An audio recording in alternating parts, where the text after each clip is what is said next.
Hello everyone, मेरा नाम है पारस पटेल और आप सभी का कैटपर में हार्दिक स्वागत है। गाइस, पहले तो मैं आप सभी लोगों को हिंदी दिवस की हार्दिक शुभकामनाएं देना चाहता हूँ। अगर आपको इंग्लिश नहीं आती है तो कोई टेंशन मत लो, बट आपको हिंदी अच्छे से आती है ना, तो उसका गर्व महसूस करो। और इस वीडियो में हम सीखने वाले एक एक्सेप्शन क्या होता है। आप बोलते रहते हो ना कि यार मेरा जीवन पहले कितना अच्छा चल रहा था, अब अच्छा नहीं चल रहा है, बहुत ही मुश्किलें आ गई है। तो आप अपने जीवन में नहीं चाहते हो तो भी मुश्किलें आती रहती हैं। तो वो क्या है, एक्सेप्शन है, अनएक्सपेक्टेड थिंग होती रहती। तो वही सेम चीज़ हम पाइथन में सीखने वाले हैं कि पाइथन में एक्सेप्शन क्या होता है, कब अकर होता है, उसको हैंडल कैसे करते हैं, सारी चीज़ें हम देखेंगे। एंड चलिए शुरू करते हैं एनकोड लाइक अ प्रो।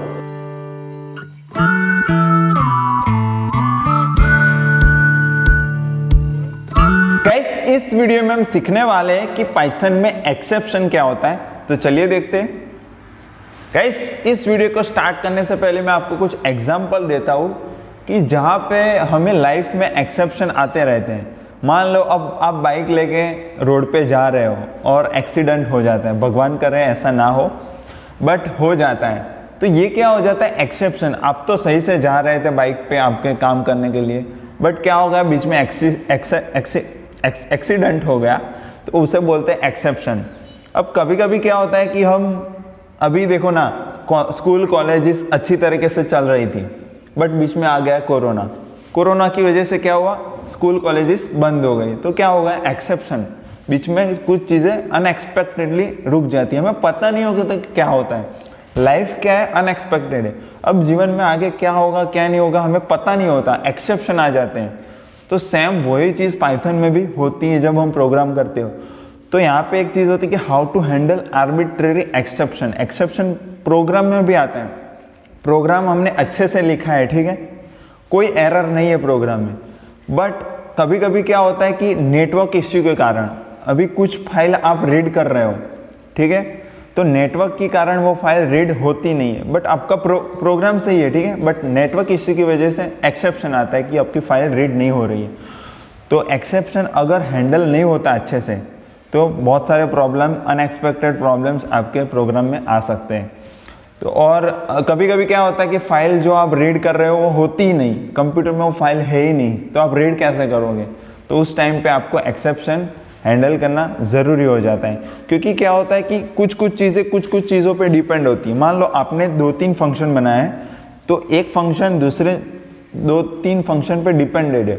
अब यहाँ पे कुछ एक्सेप्शन आएगा, एरर आएगी, तो वो तीनों को अफेक्ट करेगी, राइट, तीनों चीज़ें अफेक्ट होगी, तो वो रेस कंडीशन में चला जाता है।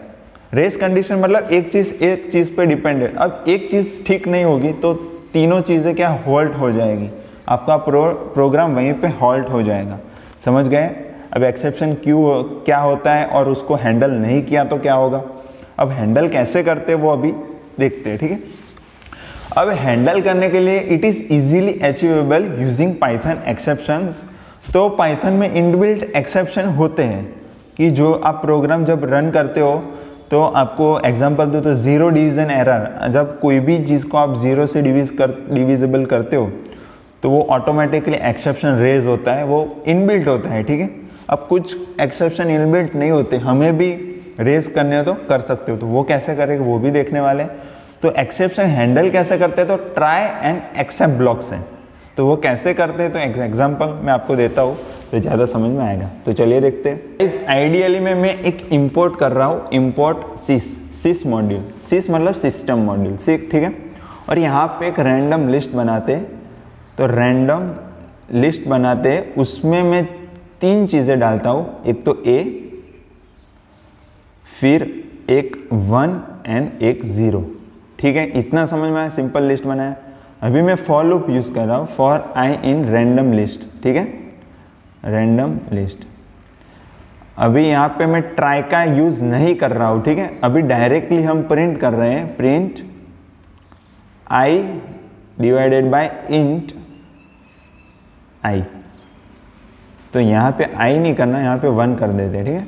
और यहाँ पे प्रिंट कर रहा हूँ गाइस, तो अभी देखना क्या आता है। देखो, पहले हमें एरर मिली, वैल्यू एरर है, इनवैलिड लिटरल फॉर इंट। तो यहाँ पे वैल्यू एरर क्यों आया, तो ए से हम डिवाइड कर रहे थे 1 को ए से डिवाइड। देखो अभी हमने इसको हैंडल नहीं किया, ये एक्सेप्शन आया, ठीक है, वैल्यू एरर आई, तो हमने अभी हैंडल नहीं किया तो ऐसा आ रहा है। अब हैंडल करेंगे तो क्या आएगा, तो अभी देखेंगे। देखो अभी इसको मैं ट्राई ब्लॉक में डाल रहा हूँ, ठीक है, तो ट्राई, फिर कॉलन करेंगे और उसके बाद इंडेंटेशन छोड़ेंगे और उसके अंदर लिखेंगे कोड को। अभी यहाँ पे मैं इसको है ना एक वेरिएबल में असाइन कर देते, simple answer is equals to, ठीक है, और उसके बाद एक्सेप्ट करते, एक्सेप्ट, और यहाँ पे एक्सेप्शन हमारा हैंडल होगा, ठीक है, तो यहाँ पे प्रिंट करता हूँ, प्रिंट उप्स, ठीक है, और सिस्टम मॉड्यूल जो होता है उसमें एक्सेप्शन होता है, हम एक्सेप्ट कर सकते हैं, तो EXC एक्सेप्शन अंडरस्कोर इन्फो।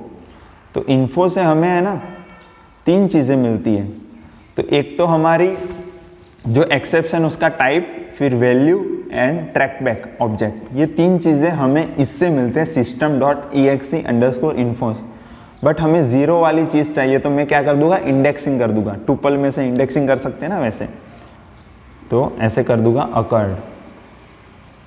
बहुत ही सिंपल है, उप्स सिस्टम SES.exe मतलब एक्सेप्शन अंडरस्कोर इन्फो, एक्सेप्शन की इन्फो मिलेगी हमें।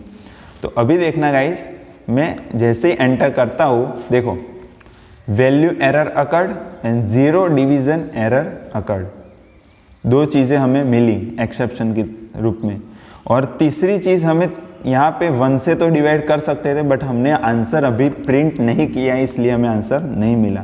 देखो ये आंसर के बाद मैंने प्रिंट आंसर किया तो क्या हुआ, देखो तो पहला वाला तो वैल्यू एरर था, क्योंकि हम ए से डिवाइड नहीं कर सकते। यहाँ पे लिस्ट देखो, ए है, 1 है एंड 0 है, तो पहले में वैल्यू एरर आई, फिर हमारा कोड एग्जीक्यूशन चलता ही रहा, एरर हमारा कोड रुक नहीं गया बीच में, ठीक है, क्यों, क्योंकि हमने ट्राई एंड एक्सेप्ट का यूज़ किया है इसलिए।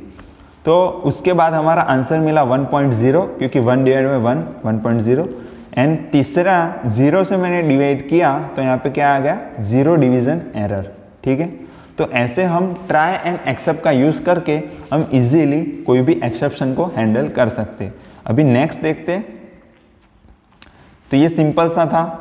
ये एक्सेप्शन का कैसे यूज़ करते हैं मैं आपको समझाता हूँ। देखो handling multiple exception with 1 except block, ये कैसे करते हैं ये भी हम सीखते हैं। अभी गाइज हमने यहाँ पे सिस्टम का यूज़ किया, बट अगर आपको वो नहीं करना है तो आप ऐसे भी कर सकते हो। यहाँ पे क्या लिखना है, एक्सेप्शन एज ई, बस यहाँ पे सिंपली आप ई को प्रिंट कर दो। देखो ई प्रिंट कर दूंगा तो मुझे सेम आंसर मिलेंगे। देखो मिला, उप्स इनवैलिड रिटर्न। तो यहाँ पे हमें क्लास मिल रहा था, क्लास वैल्यू है, बट यहाँ पे मैंने ई प्रिंट किया तो पूरी एरर मिल गई हमें, ठीक है। तो डिवीजन बाय 0 अकर्ड, तो मिला। तो यहाँ पे एक्सेप्शन जो लिखा है वो सारे एक्सेप्शन हैंडल करेगा। यहाँ पे एक्सेप्शन एज ए ई लिखा है ना, तो वो जितने भी एक्सेप्शन आपके प्रोग्राम में होंगे वो हैंडल करेगा यहाँ पे ट्राई ब्लॉक में सिर्फ, ठीक है। तो अभी नेक्स्ट देखते हैं कि अगर एक्सेप्शन नहीं लिखना, आपको स्पेसिफाई करना है कि यहाँ पे वैल्यू एरर का मुझे अलग बनाना है। मान लो यहाँ पे बनाते हैं, तो except value error as VE, value error, ठीक है। तो यहाँ पे मैं प्रिंट कर दूंगा VE। और दूसरा बनाना है except 0 division error as keyword का यूज करेंगे। एज कीवर्ड का नहीं करना है तो पूरा आपको लिखना पड़ेगा, मतलब 0 डिवीजन एरर एज GE लिखते हैं, 0 डिवीजन एरर। तो प्रिंट ZE लिखते हैं। तो अगर मैं ऐसे प्रिंट करता हूँ तो देखो मुझे आंसर मिला इनवैलिड रिटर्न। तो वैल्यू एरर थी तो वहाँ यहाँ पे कैच कैच हुई, और डिवीजन बाय 0 एरर थी तो यहाँ पे कैच हुई। तो यहाँ पे क्या हो रहा था, सारे हो रहे थे एक्सेप्शंस। तो हमने क्या कर दिया, दोनों को अलग अलग कर दिया। अब दोनों को एक साथ करना है तो भी हम कर सकते हैं। तो वो कैसे करते हैं, तो एक टुपल बना के ये दोनों चीज़ों को कर सकते हैं। तो देखो ऐसे डायरेक्टली आपको एक साथ करना है। तो देखो मैं एक टुपल बना रहा हूँ वैल्यू एरर का, फिर कॉमा करके क्या कर दूँगा, 0 डिवीज़न एरर। देखो अभी सेव करते हैं, सेव नहीं करना है, एंटर करना है, रन करना है हमें। तो एंटर करेंगे तो सेम आंसर मिलेगा हमें। तो देखो ऐसे मल्टीपल आप एरर को ऐसे कर सकते हो, एक्सेप्शन को डिफाइन, और अलग अलग करना है तो भी आप कर सकते हो, कोई प्रॉब्लम नहीं है। तो अब guys if you don't have any clue about the exception possibly thrown by your program, तो आप एक्सेप्ट ऐसे यूज कर सकते हो। यहाँ पे देखो एक्सेप्शन हमें पता था कि value error and division bye error है, और यहाँ पे क्या होगा, यहाँ पे हम कब लिखेंगे एक्सेप्शन एज अ ई, तो हमें जब पता नहीं होता कि हमारा कोड क्या एरर थ्रो करेगा, उस टाइम पे हम ये यूज करेंगे, एक्सेप्शन एज अ ई वाला यूज करेंगे। बहुत ही सिंपल है। चलो अभी नेक्स्ट देखते हैं। अभी इल्स क्लॉज का कैसे यूज करते हैं वो भी मैं आपको सिखाता हूँ। देखो यही एग्जांपल लेते हैं और इसमें है ना इल्स क्लॉज का यूज करते हैं। इल्स यहाँ पे कर देता हूँ प्रिंट आंसर, और यहाँ से जो आंसर है मैं हटा देता हूँ। अभी देखना गाइस क्या आता है। देखो अभी इल्स वाला ब्लॉक कब चला मैं आपको बताता हूँ। तो जब हमारे प्रोग्राम में कोई एरर नहीं आती ना, तब इल्स वाला ब्लॉक चलेगा। कोई एरर नहीं आती तब। देखो ये 1.0 क्यों प्रिंट हुआ, तो इल्स वाला पार्ट से हमें मिला। तो जब कोई भी एरर नहीं आएगी हमारे प्रोग्राम में तो इल्स वाला पार्ट चलेगा। समझ में आया। देखो फाइनली क्लोज भी देखते हैं। तो फाइनली क्लोज का यूज़ क्यों करते हैं, तो थिंग्स को क्लीन अप करने के लिए। तो वो भी मैं आपको कल सिखाऊंगा। कल हम फाइल वाला देखेंगे ना, तो उसमें आपको ज़्यादा समझ में आएगा। देखो फाइनली वाला एक बार प्रिंट करते हैं, रन एवरी टाइम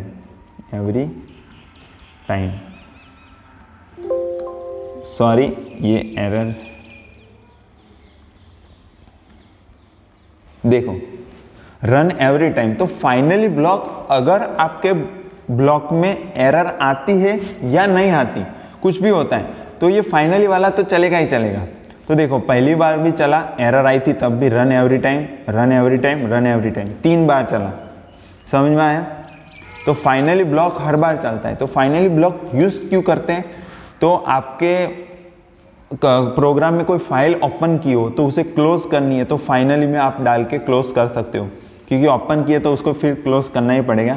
अगर आप फाइनल का यूज़ नहीं करते तो प्रोग्राम ऑटोमेटिकली फाइल को क्लोज कर सकता है। गार्बेज कलेक्टर होता है, उसकी मदद से वो क्या कर सकता है, जितने भी ऐसे वेरिएबल है जो अनयूजफुल है उसको गार्बेज कलेक्टर में डाल देगा। ठीक है, समझ में आया। बट जब प्रोग्राम बड़ा लिखते हो आप, तो ऐसे फाइल को मैन्युअली क्लोज करना बहुत ही सही रहता है। ठीक है, अभी नेक्स्ट देखते हैं। देखो मोस्ट कॉमन एक्सेप्शन एरर है जो पहली है आईओ एरर। आईओ मतलब input output error. It occurs on error like a file fails to open नहीं हो रही, कुछ भी प्रॉब्लम है तो तब होगी। इंपोर्ट एरर, अभी मॉड्यूल आपने इंपोर्ट किया है बट वो एग्जिस्ट ही नहीं करता, या कहीं पे आपने लोकेशन दिया है वहीं पे है ही नहीं, तब वो एरर आएगी। फिर वैल्यू एरर अभी हमने देखा। ठीक है, आर्ग्यूमेंट्स आपने दिए तो राइट टाइप की है या नहीं है, तब वैल्यू एरर आएगी। Keyboard interrupt, it gets hit when user enter the अगर आपका कोड लूप में चला गया है इनफाइनाइट टाइम और आप कंट्रोल सी दबाते हो तो कीबोर्ड इंटरप्ट की एरर आएगी, एक्सेप्शन आएगा। ठीक है, PEOF end of file error, it get raised if the input functions input hits at the end of file. मगर आपकी फाइल पूरी हो गई है, पूरी रीड कर दी है और आप रीड कर रहे हो तो EOF एरर आएगी। ठीक है गाइस, तो thank you so much guys. इस वीडियो में इतना ही। अगर आपको कोई क्वेश्चन है तो कमेंट कीजिएगा, मैं जरूर आंसर दूंगा। तब तक के लिए हंसते रहिए, खेलते रहिए, खुश रहिए। इस चैनल को सब्सक्राइब करना बिल्कुल ना भूलिए। Thank you so much.